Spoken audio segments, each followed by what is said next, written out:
à ceux qui commençaient déjà à appeler les hommes de Dieu que nous avons présentés ici, à ceux qui commençaient à les appeler ah bonjour mon frère, non? C'était un pasteur, bonjour mon pasteur, c'était un évangéliste, bonjour évangéliste, et les prophétesses, bonjour prophétesse. Et c'est ainsi que toi-même tu vas avancer. Parce que si tu commences déjà à critiquer celui qui est là, négativement, Dieu ne te fera jamais grâce. Alors bien aimé, le dernier point que nous allons voir, c'est la trahison de Jésus. C'est la trahison de Jésus et vous pouvez la lire dans Jean chapitre 13, verset 18. Si quelqu'un a trouvé, il me lit ça. Jean chapitre 13, verset 18. Nous lisons la parole au nom de Jésus. Amen. Jean chapitre 13, verset 18. Ce n'est pas de vous que je parle. Je connais ce que j'ai choisi. Mais il faut que l'écriture s'accomplisse. Celui qui mange avec moi le pain a levé son talon contre moi. Ah, ça rappelle quoi ça? On venait de lire ça. Ça rappelle, tu mets le doigt là, va dans le psaume 41. Va dans le psaume 41. Il fallait que cette écriture s'accomplisse. Parce que, s'il vous plaît, pour les gens, parce que l'Ancien Testament, c'est l'ombre des choses à venir. Et quand Jésus dit qu'il vient accomplir, justement, il accomplit ce qui est dans l'Ancien Testament. Alors, psaume 41, verset 10, nous dit quoi? Celui-là même avec qui j'étais en paix, qui avait ma confiance et qui mangeait mon pain, lève les talons contre moi. Ah, Jean maintenant. Jean te dit quoi? Jean dit ceci. Celui qui mange avec moi le pain a levé son talon contre moi. Donc il fallait que les Écritures s'accomplissent. Tu vois? Bon, maintenant, je vais lire à partir de Jean 22. Là où tu es, tu continues la lecture. Jean 13, 22. Oui. Les disciples se regardaient les uns les autres, ne sachant de qui ils parlaient. On reprend à partir du verset 21. Ayant ainsi parlé, Jésus fit troubler à son esprit, et il dit expressément, en vérité, je vous le dis, l'un de vous me livrera. Les disciples se regardaient les uns les autres, ne sachant de qui ils parlaient. Un de ses disciples, celui que Jésus aimait, était couché sur le sein de Jésus. Simon-Pierre lui fit signe de demander qui était celui dont parlait Jésus. Et ses disciples s'étant penchés sur la poitrine de Jésus, lui dit, « Seigneur, qui est-ce » Jésus répondit, « Celui-là à qui je donnerai les morceaux trempés. » Et ayant trempé les morceaux, il les donna à Judas, fils de Simon l'Iscariote. Écoute bien ce qu'il dit. Quand je vais tremper le morceau, celui à qui je vais le donner, donc celui-là qui me trahira. Comprends? Et vous allez voir aussi que dans la parole de Dieu, Satan ne choisit pas n'importe comment. Ici, Judas était quelqu'un qui aimait l'argent. Déjà, c'est Judas qui gardait la caisse. La caisse commune de Jésus et les apôtres était gardée par Judas.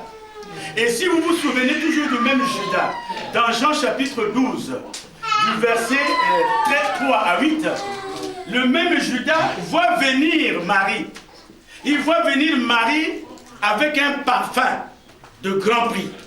Et Marie qui vient avec ce parfum pour, en tout cas, laver les pieds de Jésus avec le parfum, c'est-à-dire le mettre sur la coiffure, sur la tête de Jésus. Lui, qu'est-ce qu'il dit? Ah, mais avec ce prix-là, on peut le vendre. On peut gagner de l'argent. Donc Judas, dans son calcul, dans sa vie, il n'y avait que l'argent qui était premier. Déjà en tant que trésorier. Et d'ailleurs, quand cette femme l'a poussé par l'esprit, vient verser un parfum de grand prix. Un parfum qui coûtait cher. Lui dit, mais pourquoi gaspiller ce parfum? Pourquoi le gaspiller? Alors que ce parfum, on peut le vendre. Avec ce parfum, on peut gagner de l'argent. Alors, Judas parlait au nom des pauvres. Jésus dit, mais les pauvres, vous les aurez toujours. mais moi je ne serai plus avec vous. Donc quand Jésus va réprimander, quand il va reprendre Judas, c'est ce qui renforce la colère de Judas. Cette situation est toujours aujourd'hui dans nos églises. Quand quelqu'un fait une erreur et que tu le reprends, tu deviens son ennemi. C'est la même chose. Jésus ici reprend Judas. Judas qui attache l'importance au parfum.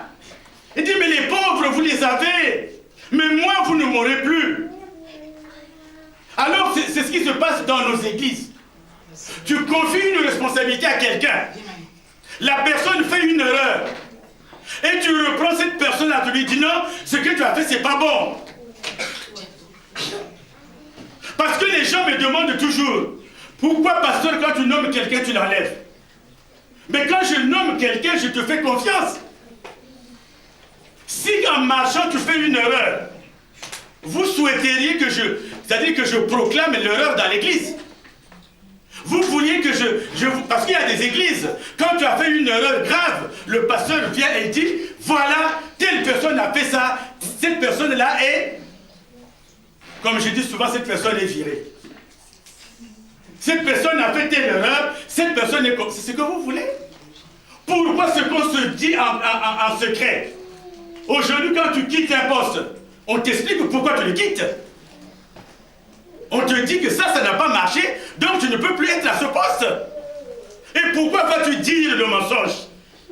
Pourquoi ne reproduis pas exactement, je suis à ce poste, je n'ai pas pu faire ça, je n'ai pas pu faire ça, le pasteur m'a enlevé. Mais au contraire, tu rentres maintenant dans le camp des aigris. Tu rentres dans le camp des aigris, toi aussi, tu deviens l'ennemi du pasteur. Non. Le pasteur est mis là par le Seigneur. Le jour où le Seigneur ne voudra pas, il m'écartera. Mais j'ai une mission. Si je me tais devant des erreurs, l'Église ne comprendra pas. Aujourd'hui, il y a des gens qui rentrent dans la trahison. Il y a des gens qui rentrent dans la colère. Tout simplement parce qu'on les a corrigés. Tout simplement parce qu'on les a repris. Regardez Judas ici.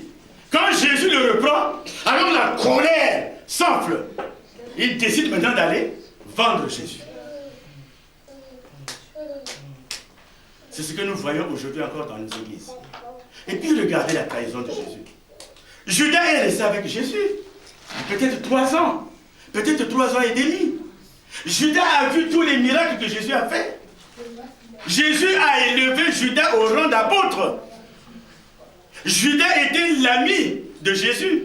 Judas était le conseiller de Jésus. Il disait, je ne vous appelle plus ceci, mais vous êtes mes amis. À chaque fois que Jésus parlait en parabole aux pharisiens, il se retrouvait avec ses apôtres pour leur parler en clair. Judas faisait partie. Judas était privilégié. Mais celui qui va vendre Jésus ne cherche pas la trahison venant d'ailleurs. La trahison, mon frère, ne peut venir que de ta propre maison. La trahison ne peut venir que des personnes que tu aimes. Ne soyez pas étonnés. Parfois, quand vous voyez un frère, une sœur, qui s'improvise maintenant, un frère qui devient je ne sais pas quoi apôtre, une sœur qui devient je ne sais pas quel ministère, c'est que cette personne-là, avant même de venir à l'église, avait cette ambition. Avait cette ambition. Regardez, je suis en train de prêcher la parole. Vous voyez comment je suis en train de transpirer. Mais tout à l'heure, je partirai comme vous. Je suis arrivé les mains poches, les mains vides. Je repartirai les mains vides. Je n'ai pas de salaire. Alors que la Bible dit que tout ouvrier mérite salaire.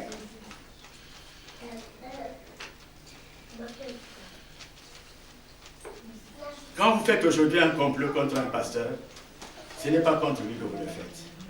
Vous le faites contre Jésus-Christ lui-même. Alléluia. Amen. Vous le faites contre Jésus-Christ lui-même. On m'a raconté l'histoire d'une église où le pasteur avait engrossé toutes les femmes.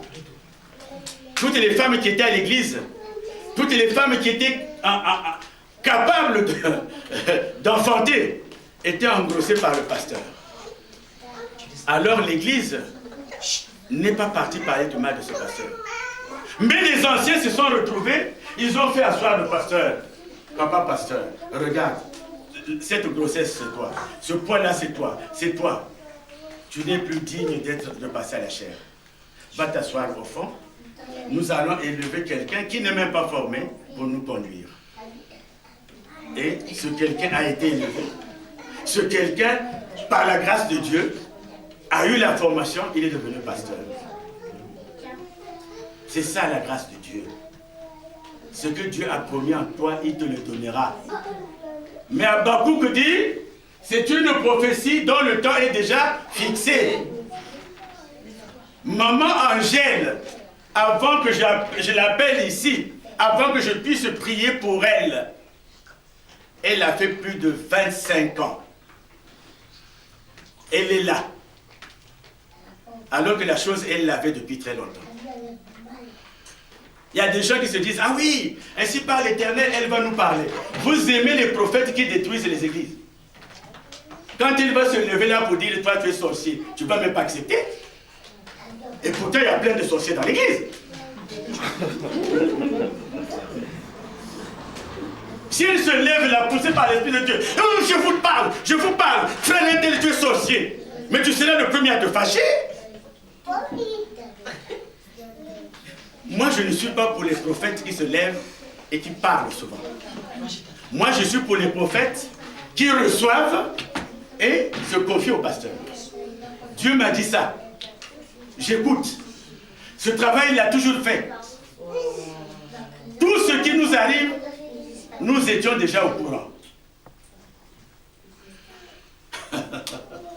Tout. Vous vous demandez mais pourquoi Jésus n'aurait pas choisi Judas. Il fallait que les Écritures s'accomplissent. Hein, papa évangéliste? Il n'aurait pas choisi Judas. C'est comme aussi les gens qu'on élève. Pour faire voir sa gloire, il faut choisir des Judas. Il faut privilégier des Judas. Comment vous allez voir la gloire de Dieu? Nous sommes au 10e anniversaire. Comment vous allez voir la gloire de Dieu s'il n'y a pas de Judas? Alors Jésus-Christ bien-aimé, c'est l'exemple typique et c'est par là que je vais terminer. Il nous donne une leçon que chacun de nous doit garder. Jésus-Christ à la croix. Tout à l'heure, les filles qui chantaient, j'entendais dire des mots qui n'ont pas l'habitude d'être chantés, mais j'entendais dire injurier, humilier, je ne sais pas quel mot ils utilisaient encore. Vous savez que nos sœurs sont des génies, nos sœurs inventent beaucoup, améliorent beaucoup les cantiques. Donc j'entendais injurier, flageller, pas encore, flageller. Jésus, tout ça il a subi pour toi et moi. Mais il dit quoi? Père, pardonne-leur, car ils ne savent ce qu'ils font. Quelle est notre attitude? Toi qui as été trahi, quelle est ton attitude par rapport à la personne qui t'a trahi? Je vous dis bien aimé, hier quand je préparais ce message, je ne partageais pas ça. Je ne partageais pas ça. Mais c'est lorsque je suis resté à méditer, lorsque je suis resté à chercher la voix du Seigneur, c'est là vraiment que Dieu m'a dit, la seule chose que tu dois avoir, c'est le pardon. Il faut que tu aies le pardon. Parce que cet homme-là, il a dit, Père, pardonne-leur, car ils ne savent pas ce qu'ils font. Ils ne savent pas, car ils ne savent ce qu'ils font. Et c'est d'ailleurs pour cela que Dieu nous dit de veiller et de prier sans cesse, pour ne pas tomber en tentation. Donc Luc 23, verset 34 dit, Père, pardonne-leur. Aussi bien aimé aujourd'hui, toi qui as été trahi. Parce qu'il y a des gens qui ont été trahis dans leur amour propre. Quand tu es trahi par ta femme, je ne souhaite pas les trahisons. Je demande la fidélité. Mais parfois, il y a des fausses trahisons qui sont rapportées par des gens. Quelqu'un qui est jaloux de ton couple peut inventer un problème. Ton mari va avec telle femme. Et toi, si tu n'es pas mûr, si tu es immature, tu vas abîmer ton mariage. Alors que nous ne devons témoigner que de ce que nous avons vu. Oh, ton mari fait ça. Ferme les oreilles. Si tu veux que ton ménage dure pendant longtemps, ferme les oreilles. Cette belle femme-là est avec moi depuis 65. Si elle n'a pas fermé les oreilles, elle serait partie depuis longtemps. Je vous l'avoue, avant de connaître Jésus, je n'étais pas le mari modèle. Mais elle a fermé les oreilles. Ferme les oreilles. Et ce que tu dois faire, c'est de pardonner. Jésus ici, il va demander pardon pour les gens qui l'ont injurié. Il va demander pardon pour les gens qui l'ont trahi. Alors toi, fais de même. Fais de même. Et d'ailleurs, quand vous voyez dans les 3 cas que nous avons vus, Papa Manuel, tu me cherches, Romains 8, verset 28. Et quand nous voyons dans les 3 cas que nous avons lus, le premier cas, celui de David, la trahison d'Absalom, la trahison de son ami, n'ont pas abouti. Ces 2 trahisons n'ont pas abouti, mais ces 2 trahisons ont montré la gloire de Dieu. Parce que David est resté au poste. Tous ses ennemis ont été vaincus. Absalom, le fils rebelle, a été vaincu. Achitophel, son ami, son confident, a été vaincu. Dieu a montré sa gloire. Et quand vous allez dans le cas de Balaam, Balaam qui allait pour l'argent, mais Balaam, il a fini par renoncer à ses ambitions. Une fois de plus aussi, ça a été la gloire de Dieu. Et Jésus-Christ le même. Quand Judas le trahit, il sera arrêté, il sera jugé, il sera flagellé, comme vous avez dit, il sera injurié, il sera crucifié. Et quand il sera crucifié, il fallait que les Écritures s'accomplissent. Au 3e jour, il est ressuscité. Et jusqu'à présent, nous disons qu'il est vivant. Et jusqu'à aujourd'hui, nous disons qu'il est ressuscité. C'est parce que cette gloire s'est manifestée ce jour-là. Donc, c'est pour cela que la Bible nous dit, vas-y, papa évangéliste. Romains chapitre 8, verset 28. Nous lisons la parole au nom de Jésus. Amen.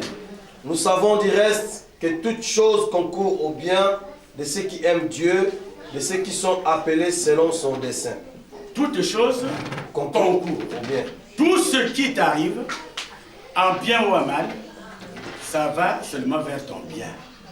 Dieu, c'est le seul qui change le mal en bien. Ne pleure pas.